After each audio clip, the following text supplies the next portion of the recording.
Bismillahirrahmanirrahim. Assalamualaikum warahmatullahi wabarakatuh. Yang tahu Zarana Chips, mau survei. Yang pernah tahu Zarana Chips tahu aja, nggak usah coba. Ngacu yang tinggi dong teman-teman. Yang tahu tapi belum coba, lumayan banyak juga ya. Berarti yang pernah coba, ya alhamdulillah lumayan. Kemarin sih ngobrol-ngobrol sama Om Jaya, Om, saya jangan pertama Om duluan ya, ngomongin atur mindset. Oh ya siap, tapi kok sekarang ternyata saya duluan. Tapi nggak apa teman-teman, saya senang banget bisa sharing sama teman-teman di sini, karena pada dasarnya di sini kita sama-sama belajar. Tadinya pun niatnya saya datang ke TFM itu emang untuk belajar aja sih, kepengennya nyimak aja, pengen aja di kursi peserta. Tapi karena ini permintaan dari Om Jaya, ayah saya, mentor saya, guru saya siap. Jadi mohon izin teman-teman, kita belajar bareng-bareng. Di sini saya kebagian beberapa materi ya. Yang pertama adalah 5 tangga bisnis. 5 tangga bisnis ini digunakan sebenarnya untuk memetakan posisi bisnis kita ada di mana. Kalau kita tahu posisi bisnis kita ada di tangga yang mana, nantinya kita akan tahu strategi-strategi apa saja yang tepat untuk pengembangan bisnis kita selanjutnya. Jadi itu yang pertama teman-teman, 5 tangga bisnis digunakan untuk memetakan posisi bisnis kita. Nah yang kedua, 5 tangga bisnis ini juga bisa digunakan sebagai panduan kurikulum untuk membuat kurikulum kewirausahaan. Kita bahas ya. Inilah tangga ini, 5 tangga tersebut adalah ini. Starting, tangga pertama, tangga kedua profiting, tangga ketiga systemizing, tangga keempat multiplying, dan tangga kelima investing. Jadi melipat gandakan manfaat, investing. Nah, seperti yang tadi saya bilang, 5 tangga bisnis ini selain digunakan untuk memetakan posisi bisnis, juga untuk dibuat kurikulum kewirausahaan. Kalau untuk memetakan bisnis, kita harus nanti kita dapat kisi-kisinya ya. Kapan kita disebut sebagai starting, kapan kita disebut sebagai profiting. Di tangga starting, teman-teman fokus di sini. Entrepreneur mindset, basic negotiation, selling skill, analisa kompetisi, uji ngangenin, packaging UKM, merek dagang, distribusi promosi, strategi harga, viral marketing, menata keuangan sederhana. Itu dulu aja. Nah, kenapa sih 5 tangga bisnis ini penting? Karena banyak teman-teman saya di Bandung ya khususnya waktu SMA saya tanya ke mereka, kan mereka bingung kan mau kuliah di mana. Kalau mereka tanya saya, "Zang mau kuliah di mana?" Udah saya nggak akan kuliah. Saya mau kuliahnya yang normal aja, shortcut, manajemen 3 bulan, branding 2 minggu gitu-gitu aja. Nah begitu saya tanya balik ke mereka, "Mau kuliah di mana?" "Gak tahu Zan." "Cita-cita kamu apa?" "Sama kepengen jadi pengusaha Zan." Ya udah bisnis manajemen aja yang agak-agak nyambung dikit gitu kan. Nah setelah mereka masuk bisnis manajemen, nggak jauh ya, kira-kira 6 bulanan aja, nggak nyampe setahun. Setelah mereka masuk ke universitas bisnis manajemen, mereka kontakkan sama saya, ketemu kan waktu itu di warung gitu. "Zan, pakai bahasa Sunda ya? Ada orang Sunda nggak di sini?" "Hah? Ada orang Sunda? Nggak banyak ya? Pakai bahasa Sunda dulu ya. Zan, aing tuh jadi di pengusaha ya kan ya." Pakai bahasa Sunda ya, bahasa Indonesia-nya. "Zan, saya nggak jadi lah jadi pengusaha." "Kenapa?" "Liar." "Kenapa liar?" "Pusing Zan, belum ngitung COGS, overhead, karyawan, legalitas, PTCP, perpajakan." Gitu ya. Saya pikir kalau misalnya seandainya mereka mengerti tentang 5 tangga bisnis ini, mereka nggak perlu ketakutan duluan. Karena pada dasarnya betul ini betul ya teman-teman. Jadi memang kalau kita mau jadi pengusaha, kita harus mengerti itu ya. Kita harus mengerti laporan keuangan, kita harus mengerti cara merekrut karyawan yang baik dan benar, yang baik dan tepat. Kita harus ngerti gimana caranya memimpin, kita harus ngerti juga caranya membuat SOP, setidaknya kita ngerti dasarnya lah ya. Terus kita juga harus tahu distribusi, promosi, tapi kita tidak harus ngerti ini semua pada saat starting. Jadi kita tidak harus mengerti profiting, systemizing, multiplying, investing di tangga starting. Jadi sebenarnya mereka kasarnya itu gagal fokus gitu loh. Nah, dengan materi tangga bisnis ini, saya khususnya sebagai pelaku usaha sangat terbantu untuk melakukan langkah-langkah apa aja ya yang tepat untuk tangga bisnis saya sekarang.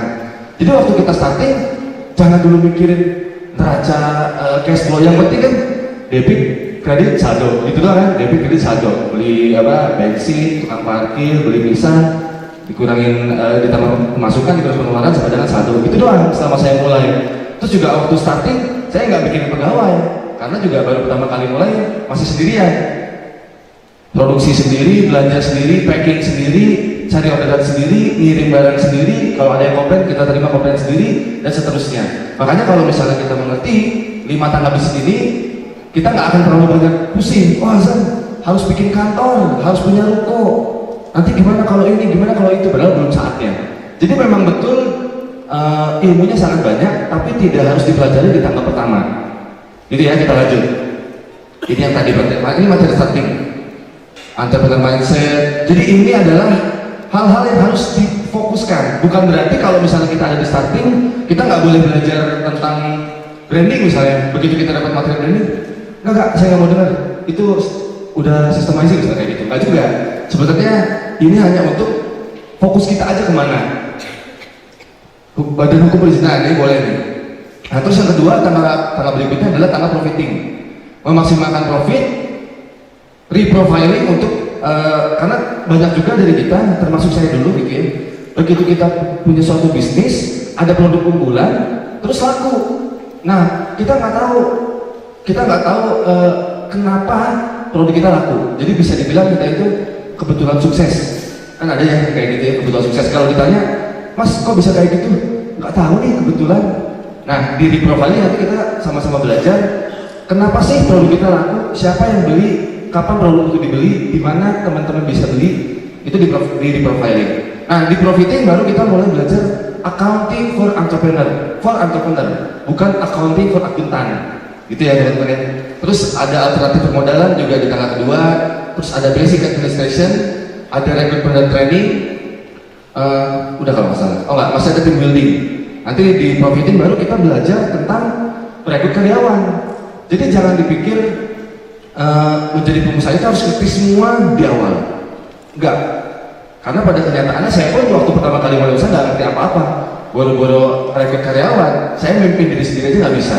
Tapi begitu seiring waktu berjalan, perusahaan kita semakin bertumbuh, mau nggak mau kita belajar.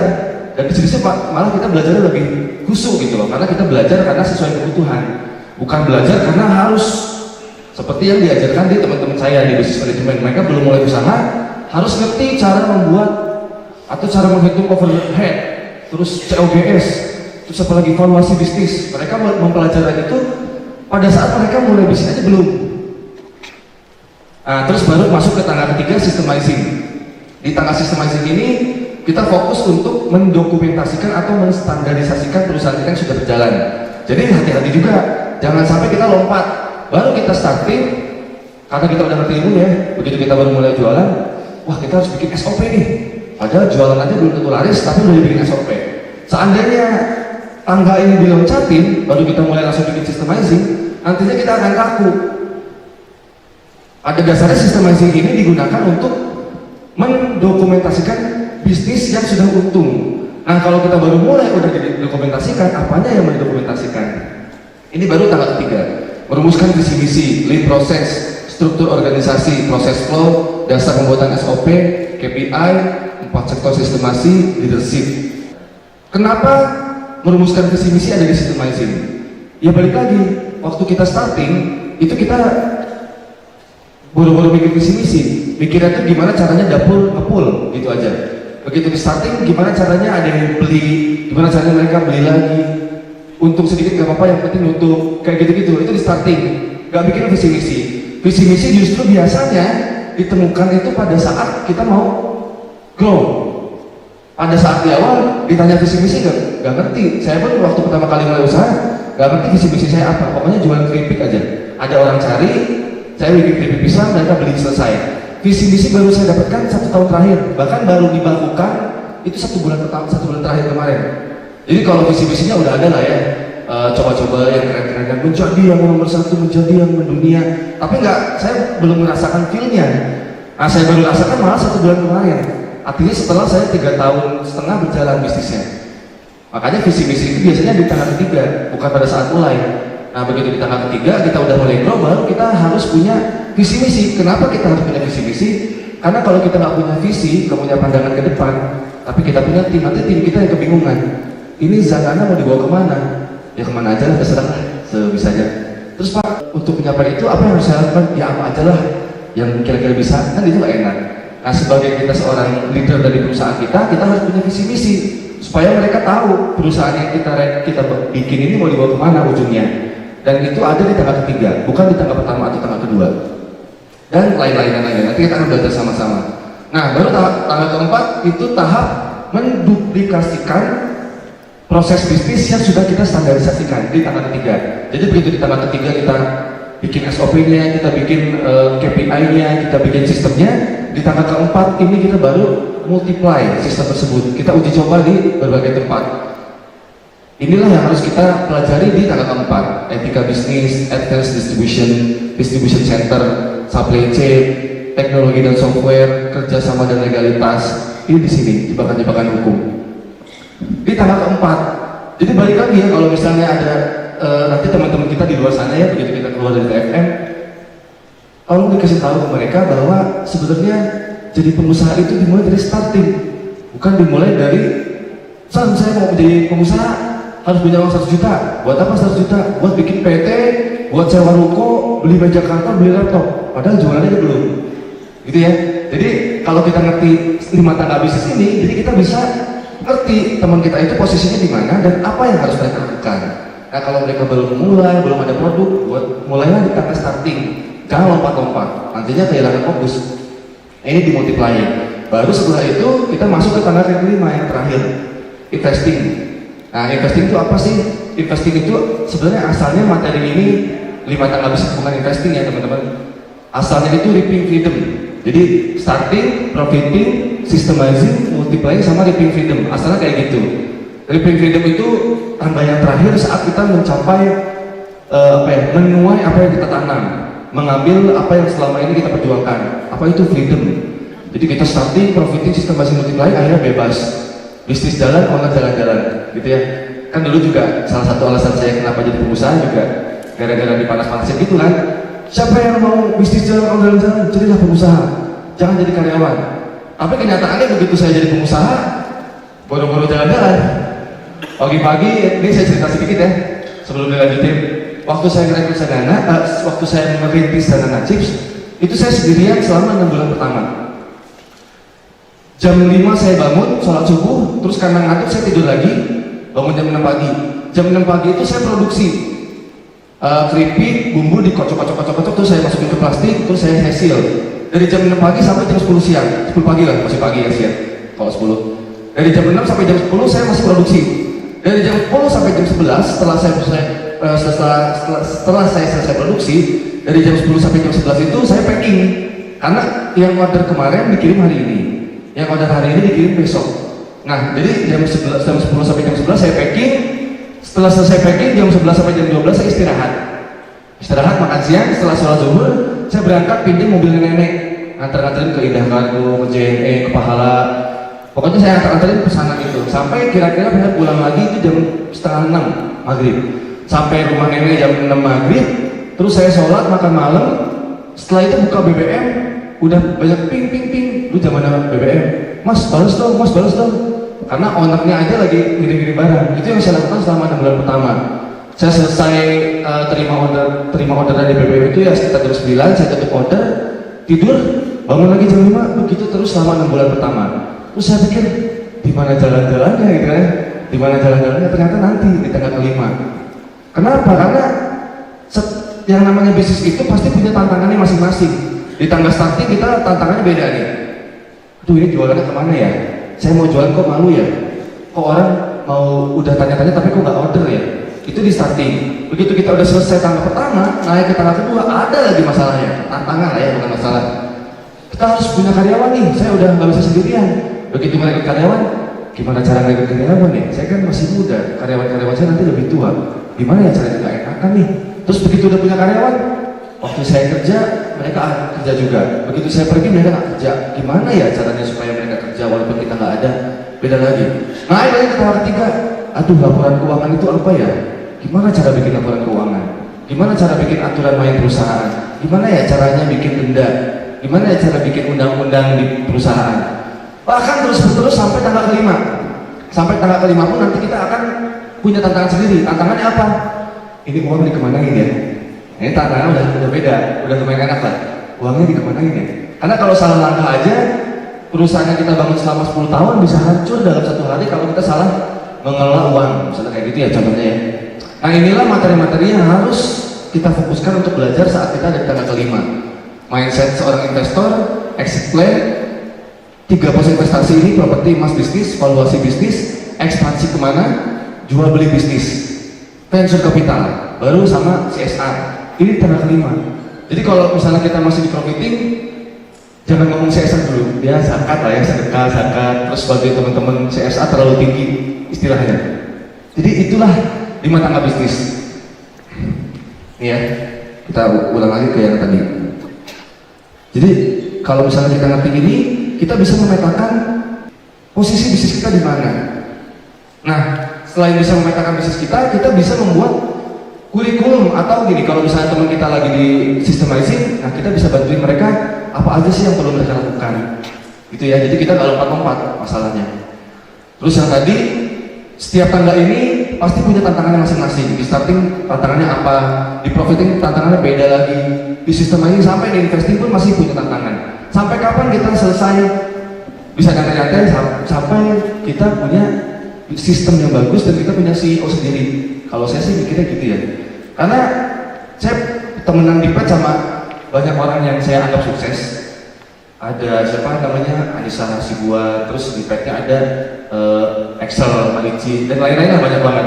Nah, pernah saya perhatiin postingan mereka di PET tuh, hari ini di Jepang, besok di Melbourne, besok lagi nonton Coldplay di sini, jalan-jalan terus. Tapi kalau kita perhatiin perjalanan mereka selama 1 tahun, 3 tahun ke belakang, ya sama kayak kita. Sama kayak yang tadi Ibu ceritakan, Pak Rektor ceritakan, malah pusing di awal, tapi tenang, nanti ada saatnya kita bebas.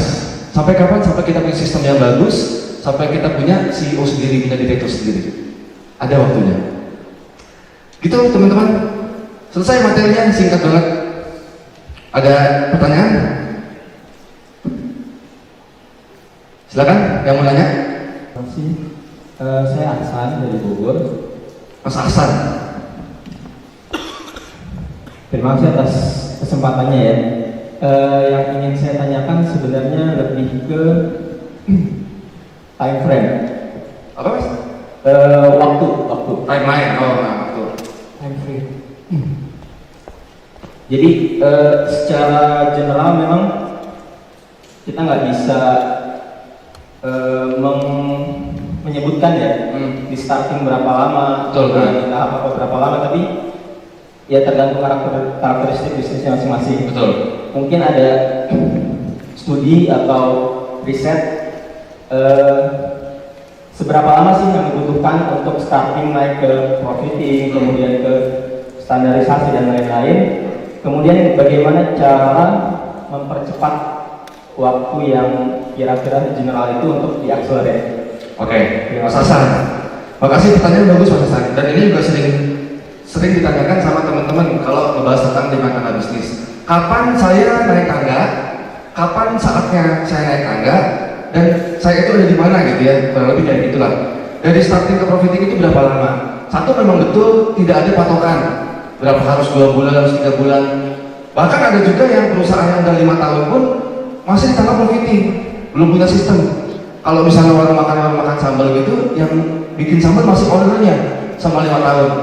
Jadi satu itu ya, tidak ada patokan waktu untuk setiap orang itu, setiap bisnis naik tangga nggak ada patokan waktu. Kapan kita naik tangga? Itu kalau menurut saya itu saat kita menyelesaikan PR. Di tangga starting itu PR-nya apa aja misalnya? Penjualan, apakah produk kita valid? Jangan-jangan produk kita nggak laku di pasaran. Kenapa nggak laku di pasaran? Karena produk kita tidak dibutuhkan oleh konsumen. Jangan itu salah. Nah, kalau itu sudah diselesaikan, misalnya, produk saya udah diuji coba, udah saya riset, udah saya kembangkan lagi, bener nih, produk yang sekarang saya buat itu memang betul dibutuhkan masyarakat. Nah, setelah itu jualan. Jualannya bisa nggak? Channel distribusinya dapat nggak? Starting dia, channel distribusi, produk sama market.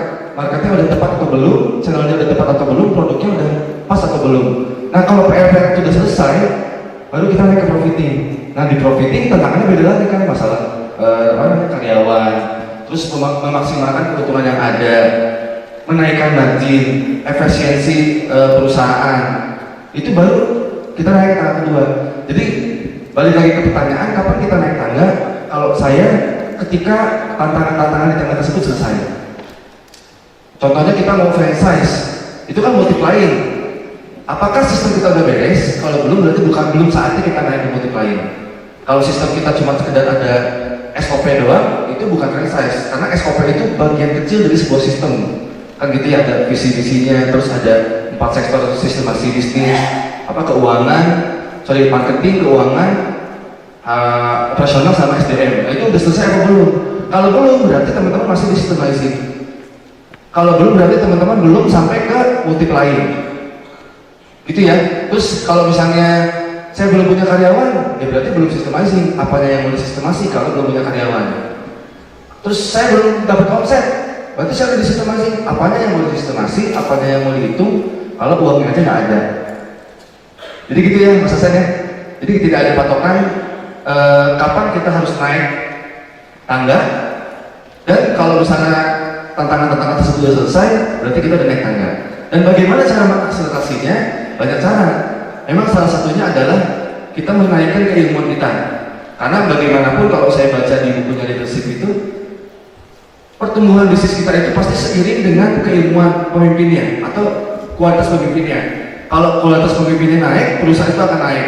Kalau pemimpinnya itu cuma 5, bisnisnya tidak akan pernah lebih dari 5. Jadi satu caranya, kita harus meningkatkan kapasitas kita, keilmuan kita, pengalaman kita, atau kita cari mentor untuk membantu kita naik nilai. Naik kelas lah gitu, naik kelas yang asalnya kita kepemimpinannya 5, keilmuannya 5, kita cari mentor, ikutan training bisnis, ikutan seminar bisnis, supaya naik ke 6, naik ke 7. Begitu kita sebagai CEO-nya naik kelas, otomatis perusahaan akan naik kelas.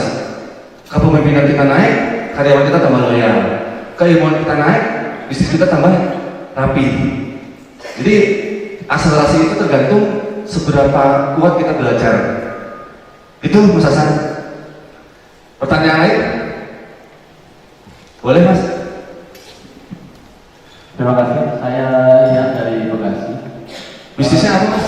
Atau tadi promosi bisnisnya juga ya, dari data. Bisnisnya kuliner, bikin kafe-kafe kekinian. Wih, kafe-kafe gitu. Mas Kian ya? Baru usaha, baru Mas Kian? Ya. Mas Kian? Ya. Saya usaha fokus ke kuliner ini 2 tahun.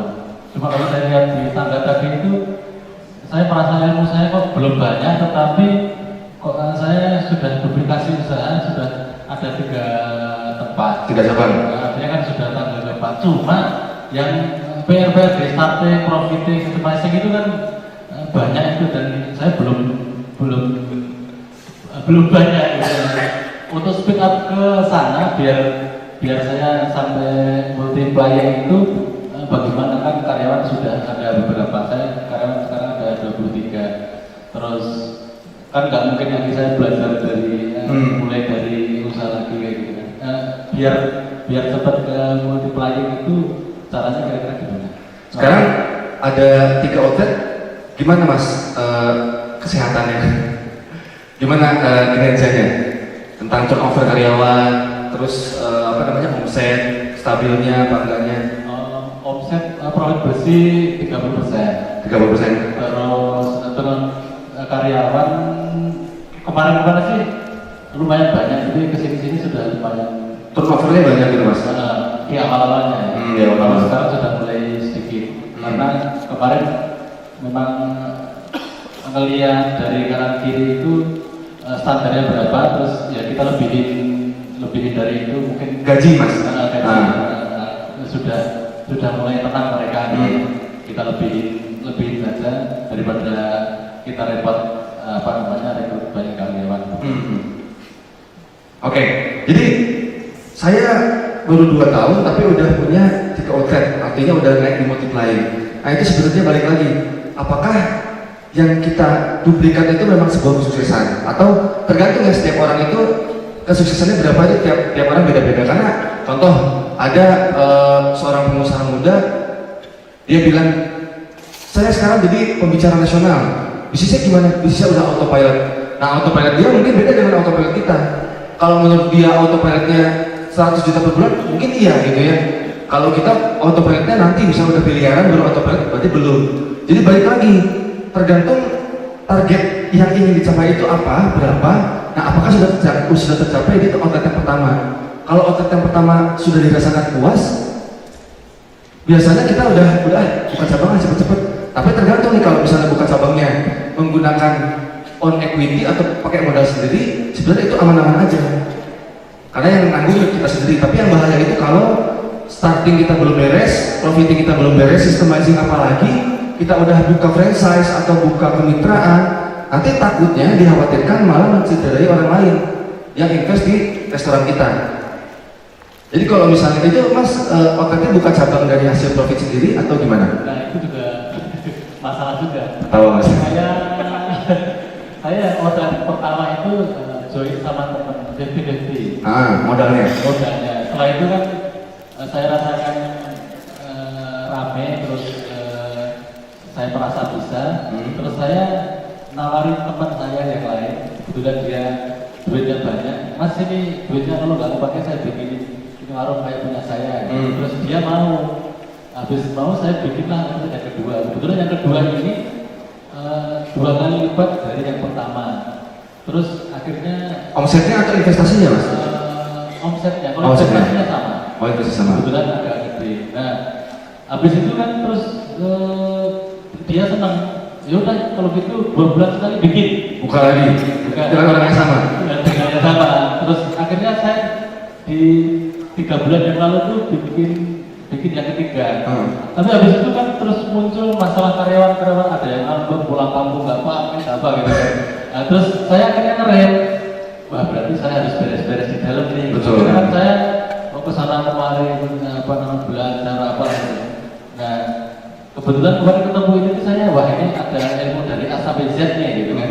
Habis dari ini saya nanti akan bertapa dulu kira-kira apa yang harus saya lakukan terhadap outlet saya nanti 2017 mau ngapain. Saya rencananya gitu. Makanya habis ketemu ini loh kok malah saya jadi pusing. Saya sudah tanggal 4 tapi kok yang PR1 belum selesai gitu. Iya. Saya harus ngapain? Nah, jadi yang pertama Mas, saran saya berhenti dulu buka cabang, gitu ya. Stop dulu, tahan dulu, karena kalau misalnya pakai uang orang apalagi gitu ya, mereka siapkah menerima kerugian gitu. Jadi yang pertama stop dulu buka cabang. Yang kedua, mumpung ini masih aman-aman aja, masih sehat kelihatannya, selesaikan sistemnya. Terus masalah apa? Jenjang karir karyawannya. Terus masalah bahan bakunya, supply chain-nya, itu diselesaikan dulu semuanya sebelum buka cabang yang keempat. Karena takutnya kalau kita terlalu cepat buka cabang tapi fondasinya belum siap, takutnya ya nanti begitu kita buka cabang keempat, buka yang kelima, baru rubuh itu bangunan. Takutnya kayak gitu Mas. Makanya sebelum kejadian, seperti yang sudah-sudah, termasuk saya dulu sebelum mulai usaha jalanan itu saya bikin risoles. Dalam waktu beberapa bulan aja saya udah punya 3 cabang. Saya pikir itu prestasi dan teman-teman saya pun aplaus gitu. Wah Zan hebat, udah buka cabang lagi. Kelihatannya hebat. Padahal hancur. Saya belum siap sistemnya, karyawannya saya belum siap, saya pun memimpin mereka aja belum siap. Akhirnya begitu cabang yang ketiga, ambruk. Jadi kalau saran saya, berhenti dulu buka cabangnya, selesaikan dulu PR-PR yang sebelum-sebelumnya, starting, profiting, masalah variasi menu, terus masalah apalagi jenjang karir karyawan. Itu diselesaikan dulu, setelah siap sistemnya, baru nanti mulai diuji coba di cabang pertama, cabang kedua, cabang ketiga. Kalau cabang ketiga itu sudah terbukti berhasil, baru buka kemitraan yang keempat. Saran saya seperti itu Mas Ian ya. Tapi aplaus dulu untuk Mas Ian, keren. Pertanyaan lain? Silakan Mas. Nama saya Jamaluddin dari Pontianak, Kalimantan Barat. Mas Jamaluddin. Bisnisnya apa Mas? Furniture, Pak. Furniture. Jadi kalau saya itu punya masalah pengembangan lebih lanjut. Oh setelah ini apa gitu ya? Saya punya workshop itu ada 2. Pengembangan staf istilahnya. Jadi saya itu masalahnya apabila staf saya itu dari titik buka usaha sendiri. Iya terus? Jadi saudara kedua saya yang punya usaha sendiri itu 5 orang. Karyawan-karyawan yang dididik akhirnya buka usaha sendiri. Jadi saya mohon sarannya bagaimana pengembangan lebih lanjut. Jadi pengembangannya khusus staff gitu ya Mas ya? khususnya saya lebih banyak lagi masalahnya itu. Jadi kalau masalah yang lain itu masalah modal kan tidak bisa nolak kepada pihak lain. Jadi masalah staff, apakah kita harus mendirikan lembaga PTKI kan? Jangan-jangan bisnisnya itu ya mas? Training jadi pebisnis furniture. Itu aja mas? Nah, jadi itulah pertanyaan saya, apakah kita bagaimana mencari sumber-sumber tenaga terampil yang untuk usaha kita. Oke, siap. Tepuk tangan dulu buat Mas Jaludin.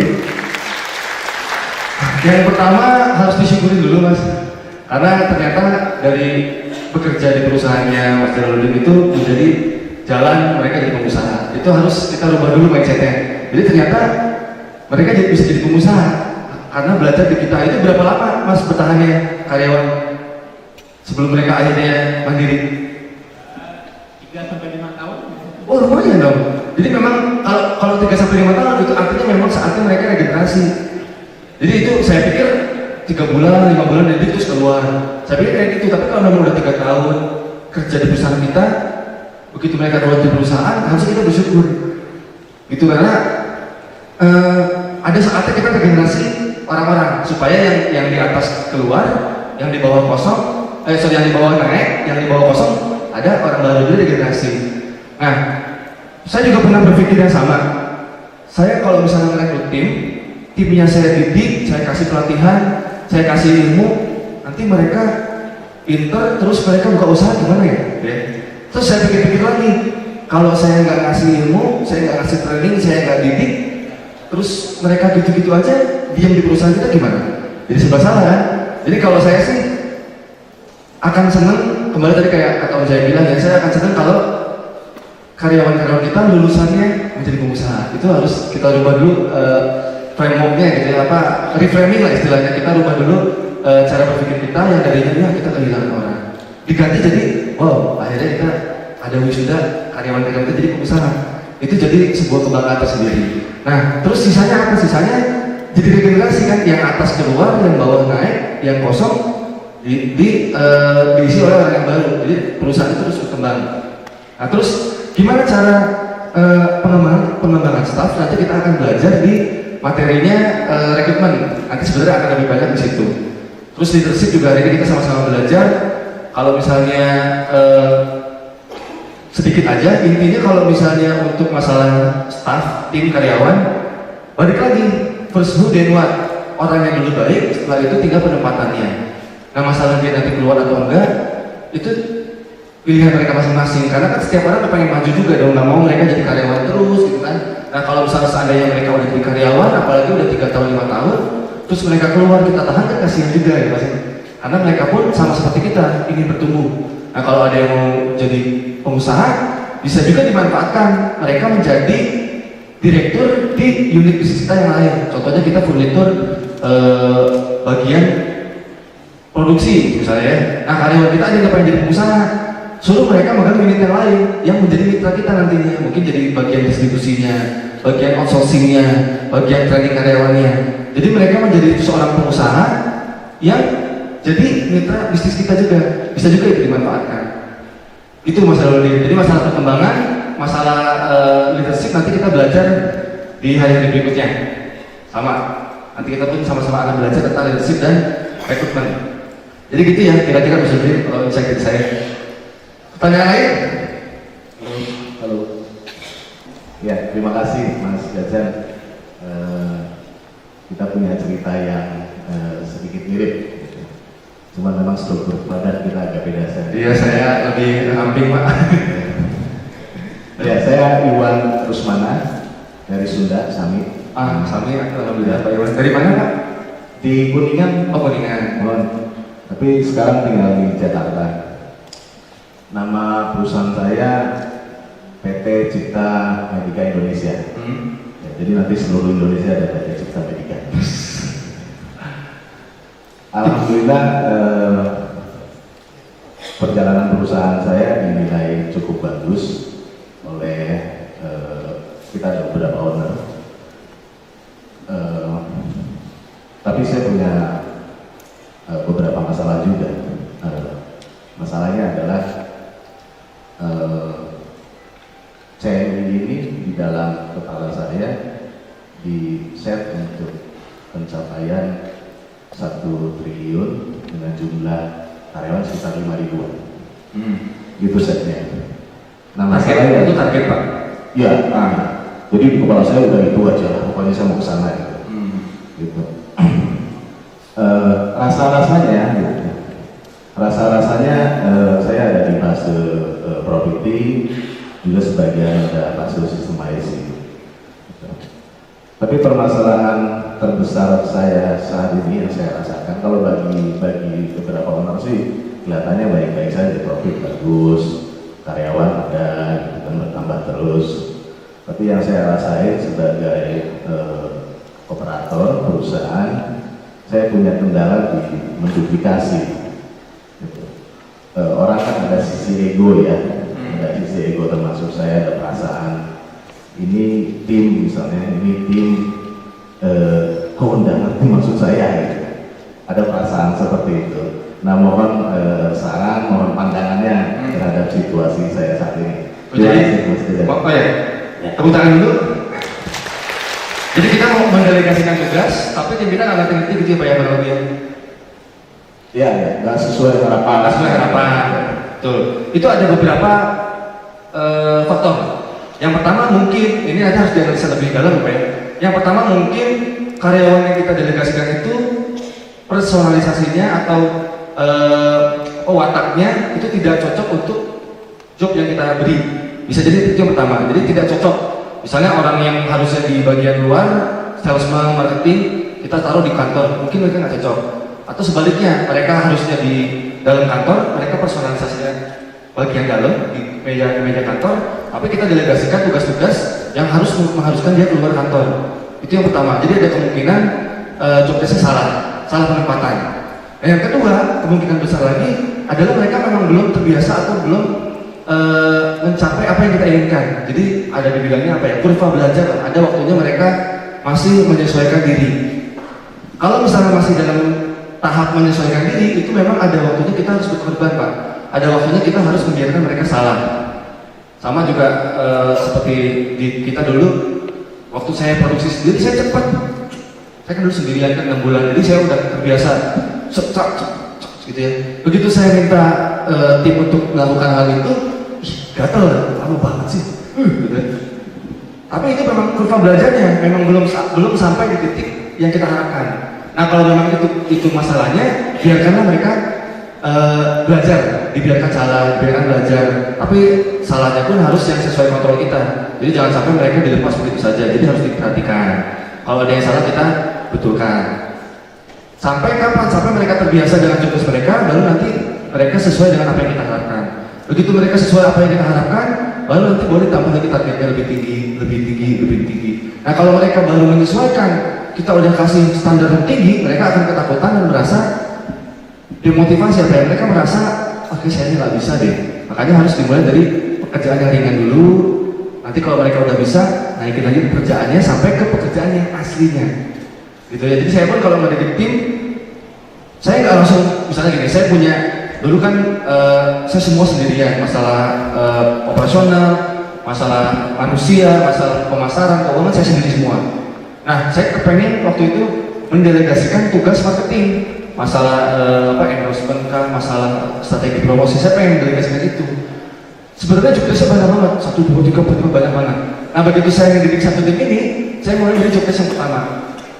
Sekarang tugas kamu adalah menyeleksi reseller, itu doang. Nah, awalnya mereka kebingungan. Lu gimana ya Mas, ini kira-kira boleh nggak Mas kalau kayak gini? Tapi dia sesuai syarat, cuman dia masih kerja Mas, gimana ya? Saya kasih tahu, kalau gini masalahnya solusinya adalah ini. Nah, begitu mereka terbiasa dengan job desk yang kecil ini, nanti kita tingkatkan sampai dengan job desk yang sesungguhnya. Jadi nggak kaget gitu loh mereka, kaget banget. Nah, mereka dimulai dari yang kecil. Jadi itu yang harus dianalisa itu ada dua Pak. Satu, apakah mereka sesuai dengan job desk mereka?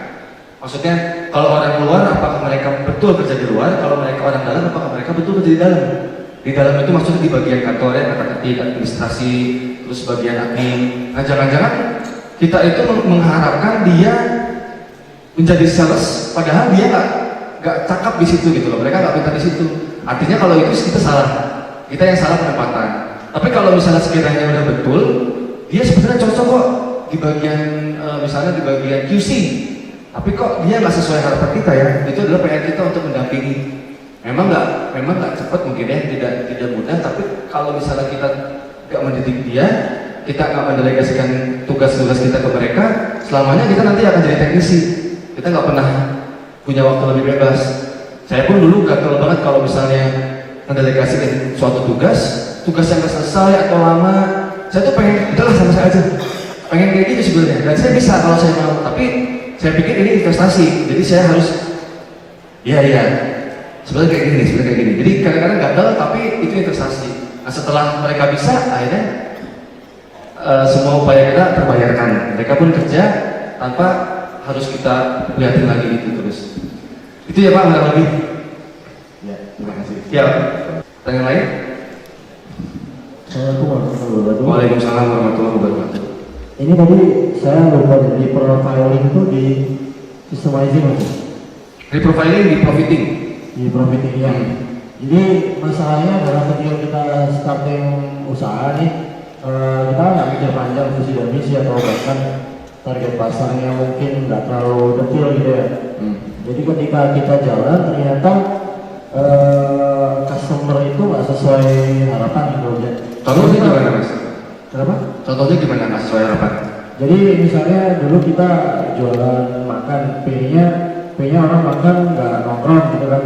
Nah ternyata kok kebanyakan orang ini makan terus nongkrong lama, terus akhirnya penuh, akhirnya nggak cukup gitu kan. Akhirnya jadilah tempat itu bukan tempat makan, jadi kafe. Tempat nongkrong. Ya. Nah masalah profiling kan otomatis kita mau bahas konsep bisnis nih. Itu bagaimana caranya biar aman, maksudnya aman itu ketika berubah itu nggak kok jadi gini ya gitu. Mas siapa tadi Mas? Rofik. Mas Rofik. Ya. Oke. Terima kasih. Mas Rofik, di profiling ini tujuannya adalah mengurai genetika kesuksesan. Maksudnya gini, reprofiling itu diperuntukkan oleh sebuah proses bisnis yang sudah berhasil. Contohnya gini, kita jualan keripik pisang, laku nih. Nah setelah laku, kita reprofiling. Sebetulnya yang laku itu siapa yang beli, mereka belinya di mana, kenapa mereka beli, kapan mereka beli, varian mana yang mereka paling suka. Jadi itu diperuntukkan untuk ketika kita menganggap proses penjualan kita udah berhasil, baru kita diprofiling untuk kemudian diduplikat. Misalnya gini, oh saya melakukan aktivitas penjualan, rame nih.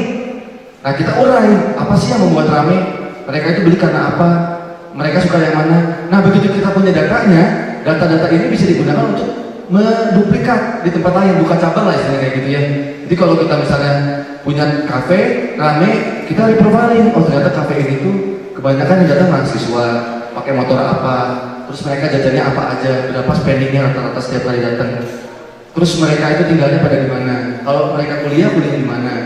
Seperti apa tipe kuliahnya? Kalau kita udah punya data-data tersebut, kita bisa gunakan data itu untuk membuka cabang dengan ciri-ciri yang sama.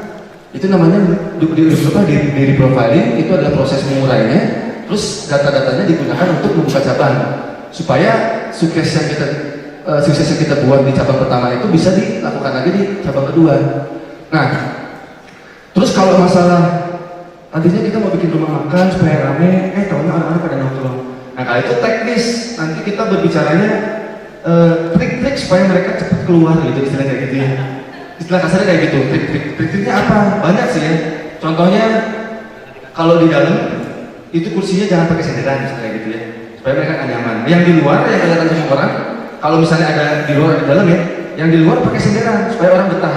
Jadi orang yang lewat itu restorannya ramai itu. Nah yang di dalam jangan pakai senderan, itu salah satu trik doang. Jangan pakai senderan supaya nggak betah lama-lama buat nongkrong. Terus kursinya kalau bisa nggak usah pakai yang terlalu nyaman gitu ya. Atau bisa jadi yang lain. Begitu mereka udah selesai makan, cepet-cepet diambil piringnya, gitu kan? Supaya mereka nggak enak. Dikiranya saya nggak bisa. Itu berbicara teknis gitu ya. Berbeda dengan reprofiling. Kalau reprofiling itu adalah proses mengurai data, apa yang sudah berhasil. Kalau tadi masalahnya gimana caranya mereka keluar, itu trik. Nanti mentoringnya sama teman-teman yang main di rumah makan. gitu ya, diambilin gitu piringnya supaya mereka nggak enak, disangkanya nggak beli gitu. Tapi lama-lama mereka keluar, karena saya juga pengalaman gitu. Saya lagi nunggu orang selesai makan, diambil piringnya, disangkanya saya nggak pesen kan. Akhirnya saya pindah ke tempat yang lain, ke bagian depannya yang ada senderanya. Itu Mas Taufik kurang lebih. Cukup? Cukup, terima kasih. Ya. Yang lain? Saya Iqbal dari Bandung. Mas siapa? Mas Iqbal? Iqbal dari Bandung. Oh, dari Bandung.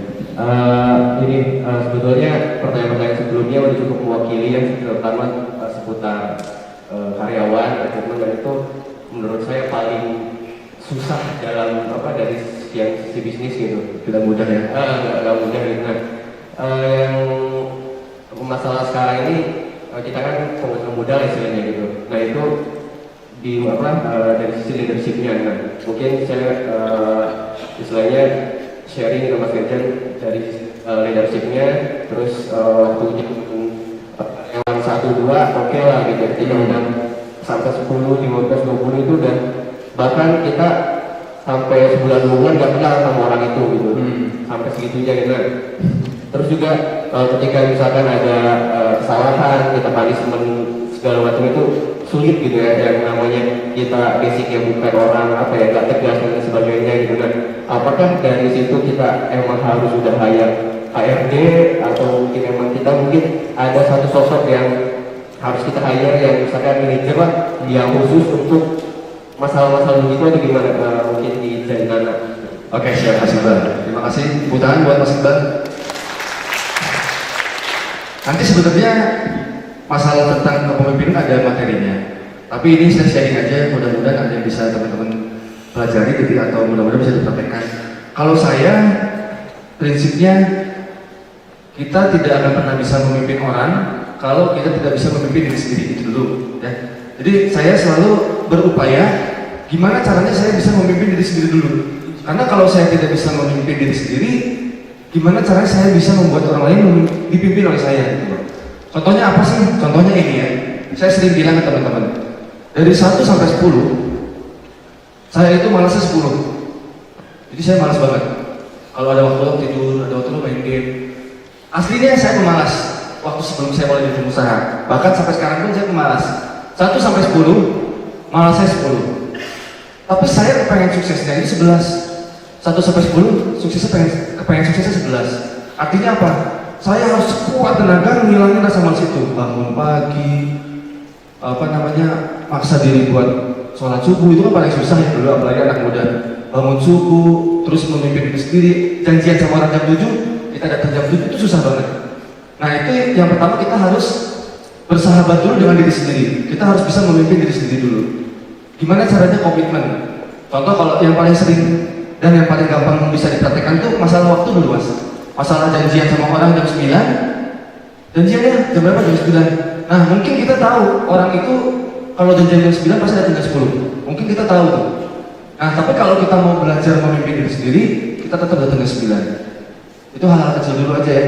Jadi misalnya waktu dulu sama teman-teman sekolah, ayo kita rekreasi, janjiannya jam 7 pagi.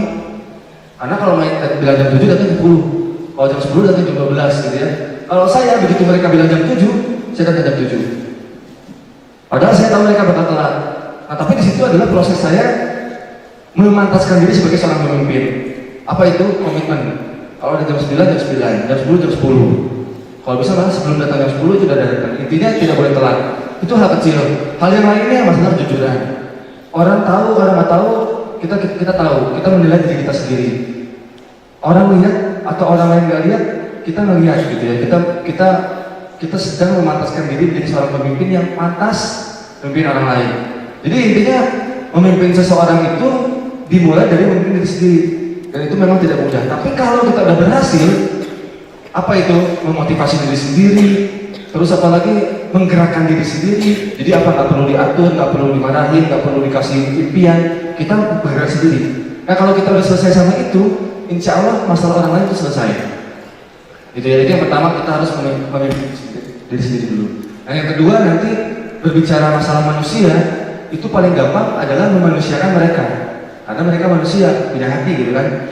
Kayak gimana sih contoh-contohnya? Nanti saya kita akan belajar lebih panjang ya. Cuman kalau yang saya lakukan di Zainana Chips, itu saya selalu memposisikan diri sebagai seorang teman. Walaupun sebenarnya mereka, saya bosnya gitu lah istilahnya, saya bosnya, mereka karyawan, mereka harus tunduk sama saya. Tapi di samping itu saya memposisikan diri sebagai seorang teman. Saya tidak menunggu mereka datang, tapi saya datangin mereka. Misalnya namanya Iwan, Wan gimana Wan? Beli apa lagi? Timbangan enak kak? Enak kak? Kalau bahasa Sunda enakan kak gitu ya? Timbangannya? Iya ini timbangannya terlalu kecil, jadi kalau pakai baskom itu tutup, gak kelihatan. Itu aja, sekedar itu. Jadi bukan nunggu mereka datang ke kita harus rajin-rajin ke mereka. Apa yang bisa saya bantu supaya pekerjaan lebih mudah. Terus kalau ada film yang bagus tuh, Resident Evil, Fast and Furious, ajak nonton. Atau ajak traktir yang masalah Indomie, kayak gitu-gitu aja kok, nggak harus yang mahal-mahal. Karena mereka manusia, mereka ingin dimanusiakan. Anggaplah mereka sebagai sahabat. Terus apalagi? Yang paling nanti paling penting itu adalah magic moment. Ini pun saya belajar dari Om Jaya. Magic moment itu intinya adalah menolong orang di waktu yang sangat tepat. Menolong orang di waktu yang sangat tepat. Nah karena kita nggak tahu kapan itu waktunya datang, jadi kita harus siap siaga menolong tim kita. Entah mereka misalnya mau minjem motor kayak, atau mereka ibunya lagi sakit, atau mereka putus sama pacarnya. Kita nggak tahu kapan mereka perlu pertolongan. Kita nggak tahu kapan kita menolong di saat yang tepat. Akhirnya kita nolong aja terus. Nah kalau ada satu waktu, itu namanya magic moment ya. Magic moment itu kalau kita dapat magic moment itu, mereka akan suka loyal ke kita. Jadi kalau ada satu momen begitu kita nolong mereka, pas mereka tuh perlu banget pertolongan kita atau perlu banget pertolongan, begitu dapat magic moment itu kita nggak tahu kapan, mereka akan suka loyal ke kita. Mungkin dalam hati mereka, mungkin mereka nggak ngomong ke kita. Nah hasilnya alhamdulillah setelah saya praktekkan hal-hal kecil tersebut, contoh yang lain ya, tambahan lagi masalah kata-kata tolong, makasih, maaf, 3 itu aja dulu ya. Kalau misalnya kita mau minta tolong, walaupun itu karyawan kita mau nyuruh-nyuruh ya istilahnya, tetap pakai tolong. Apalagi ke orang yang paling lebih tua dari kita. Saya karyawan ada yang 25, ada yang 40, ada yang 50 juga. Itu saya selalu bilang minta tolong mereka. Bahkan yang lebih muda dari saya ada juga yang kelahiran 97, 98 ada juga. Kalau di Bandung kan, Kang, Pak, Punten, tolong ambilin laundry sekalian. Gitu. Kalau udah, makasih. Begitu mereka pamit pakai fingerprint kan, terima kasih. Duluan ya makasih, hatur nuhun. Selalu kayak gitu, setiap hari. Terus apa lagi? Kalau saya salah, saya minta maaf. Nah, alhamdulillah saya praktekin hal-hal kecil itu. Alhamdulillah izin Allah dari pertama kali saya karyawan sampai sekarang, belum ada yang keluar satupun. Dari orang 1 orang jadi 2 orang, 2 orang jadi 3 orang, 3 orang jadi 4 orang, belum ada yang keluar 1 orang pun. Jadi yang paling lama itu ya 2,5 tahun. Setelah saya rekrut di bulan ke-7 saya rekrut karyawan, sampai sekarang dia masih ada. Tapi sebenarnya bukan karena saya sebenarnya ya karena Allah aja jaga, terus kebetulan ada ibunya yang bisa dipraktekkan. Jadi balik lagi gitu ya, maksud kalian masalah kepemimpinan, masalah manusia itu biasanya hal kecil, minta maaf, minta tolong, ajak traktir, ajak nonton, gitu-gitu doang. Terus kalau kita mau ngasih punishment, marahin karyawan, ngasih denda itu kalau kalau di bukunya 7 Habits of Highly Effective People itu adalah proses menabung. Kalau kita membuat kebaikan ke mereka itu nabung. Nah, marahin karyawan, memberlakukan denda, ngasih punishment, peringatan itu adalah kegiatan menarik. Jadi kalau kita nggak pernah membuat kebaikan ke mereka, terus kita marah-marahin terus, mereka nggak akan betah. Jadi kalau misalnya saya mau bikin satu peraturan, mau bikin peraturan tentang piket kebersihan, mau bikin peraturan tentang kalau telat dendanya apa, itu saya selalu ajak jalan-jalan dulu. Ajak misalnya ke Garut, ke mana? Yang pemandian air panas tuh, di atas tuh derajat, saya ajak dulu ke derajat. Setelah pulang menuju ke Bandung, baru saya ngomong, ini saya mau bikin peraturan, gampang sih, ini cuma biar ini aja, biar disiplin aja. Mereka mau dengar, karena sebelumnya kita udah nanam, itulah kayak gitulah. Kurang lebih gitulah masih boleh. Nanti kita banyak ngobrol di luar, ya. Yang lain?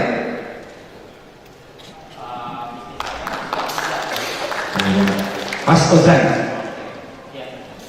hijabers, hijab dulu. Apa? Oh iya, hijab. Yang ingin saya tanyakan ini Mas, saya kan masalah saya selama ini saya kan punya reseller, lumayan lah jumlahnya. Cuma tahunnya cuma rekrut doang. Setelah itu kurang termanage dan nggak produktif. bisnis tadi, Mas Bejan bisa berbagi gimana caranya Zanana selama ini rekrut reseller dan masalah yang besar biasanya apa gitu? Oke. Terima kasih. Putaran buat Mas Hasan. Satu yang perlu kita tahu, reseller itu sifat dasarnya, sifat dasar ya, bukan berarti pasti seperti itu. Sifat dasarnya reseller itu adalah tidak loyal. Jadi itu dulu kita harus tahu dulu bahwa reseller itu mereka jualan karena ya mereka lagi pengen jualan. Ada barang yang lagi rame, ya mereka mengambil profit dari situ. Lagi musim apa, ya jualan. Begitu dengan musim mereka menjualan, selesai. Itu reseller sifat loyalnya, sifat dasarnya. Nah, kalau beda dengan agen, beda dengan distributor. Agen dan distributor biasanya mereka memang komitmen untuk mendistribusikan satu produk. Mereka biasanya berkomitmen dari segi investasinya mereka memang minimal ordernya banyak ke kita, dan memang kegiatannya mereka memang jualan. Kalau reseller biasanya mahasiswa sambil kuliah sambil jualan, orang kantoran sambil kerja sambil jualan. Itu memang reseller memang sifat dasar tidak loyal. Nah, yang bisa kita lakukan adalah sebisa mungkin memaksimalkan atau memaksimalkan usianya si reseller ini. Jadi memang nanti reseller akan menghilang, akan datang dan pergi. Nah, tugas kita yang bisa kita lakukan adalah memperpanjang usia tersebut. Mungkin yang kalau Zanana rata-rata reseller itu bertahannya 4 bulan sampai 5 bulan. Yang langgeng itu agen, distributor itu langgeng pasti. Kenapa? Kalau saya perhatiin ya, reseller itu biasanya berjualan cuma di lingkungan dia doang. Kalau misalnya dia jualannya di BBM ya, berarti teman-teman BBM doang. Kalau mereka jualannya di kampus, berarti teman-teman kampus doang. Kalau mereka jualannya di kantor, berarti teman-teman kantor doang. Nah, karena pangsa pasarnya terbatas, nanti begitu mereka jenuh dengan suatu produk, pada dasarnya setiap produk pasti ada masa jenuhnya ya. Kita makan Jeko enak, suka kan makan Jeko, tapi kita nggak mungkin makan Jeko setiap hari. Nah, sambil nunggu orang yang jenuh itu nggak jenuh lagi, harusnya kita mencari konsumen baru dulu. Sambil nunggu yang jenuh itu nggak jenuh lagi. Contoh kalau Jeko ya, Jeko cuma jualan di kantor doang misalnya ya, berarti pangsa pasar kantor itu doang. Nah, begitu semua karyawannya udah pada jenuh, akhirnya Jeko kehilangan konsumen. Sebenarnya bukan kehilangan ya, karena ini mereka lagi nggak mau beli aja, karena kita nggak mungkin tiap hari beli Jeko. Termasuk caranya, kita perhatikan orang-orang yang reseller yang langgeng itu, biasanya mereka jualan punya online shop sendiri. Misalnya apa Little Snacks, terus apalagi toko klik, itu mereka punya perputaran konsumen. Misalnya ada 1000 konsumen, 100 konsumen lagi jenuh, 100 konsumen baru ada. Sambil nunggu yang jenuh itu nggak jenuh lagi. Itu harus ada perputarannya. Nah, jadi itu yang pertama, reseller itu memang sifat dasarnya tidak loyal. Nah, yang kedua, cara kita untuk memperpanjang umur reseller itu supaya loyal, ya kita kasih bonus, terus kita kasih kemudahan-kemudahan, terus kita kasih tips dan trik supaya mereka buka toko online. Jangan jualan di BBM terus, sementara teman BBM cuma 100 gitu ya. Teman BBM cuma 100, yang beli cuma 5, 10, setelah itu nggak order lagi. Terus yang ketiga, reseller itu memang digunakan untuk beberapa bisnis ya, memang digunakan untuk strategi awal aja, bukan strategi jangka panjang. Mungkin ada beberapa bisnis yang menggunakan jalur reseller itu memang sebagai distribusi utama. Contohnya apa ya? Tupperware itu MLM atau reseller ya? Tupperware reseller dan ada juga reseller. Pokoknya ada beberapa bisnis yang memang menggunakan reseller sebagai ujung tombaknya. Kalau memang itu model bisnisnya, artinya si produsen ini harus mendidik reseller. Nah, tapi untuk saya pribadi, reseller saya gunakan sebagai jangka pendek aja untuk memperkenalkan brand. Karena kalau misalnya saya pakai reseller terus menerus, bisnis saya nggak akan bertahan lama, akan menjadi celah bagi kompetitor untuk masuk. Contoh gini ya, ini pengalaman kejadian beneran. Orang-orang yang mau beli Zanana zaman dulu, begitu masih penasaran, mereka akan cari-cari, apaan sih Zanana itu? Saya cari. Begitu dapat, mereka akan bayar berapapun itu. Entah dikirim dari Medan, entah dikirim dari Batam, mereka akan nunggu. Nah sekarang, begitu mereka udah tahu Zanana itu apa, mereka udah tahu rasanya, mereka mau beli lagi, harus via reseller. Contoh ada orang Jakarta mau beli Zanana, dia akan booking duluan. Reseller Zanana Jakarta, oh ketemu nih. Nah begitu ketemu, mereka kontak. Halo sis, jualan Zanana ya? Iya. Order, transaksi, kirim bukti transfer, terus dikirim ke JNE. Akhirnya apa? Si konsumen harus nunggu JNE datang 2 hari kemudian, nunggu Zanana datang. Padahal dia pengen ngambil di waktu yang sama.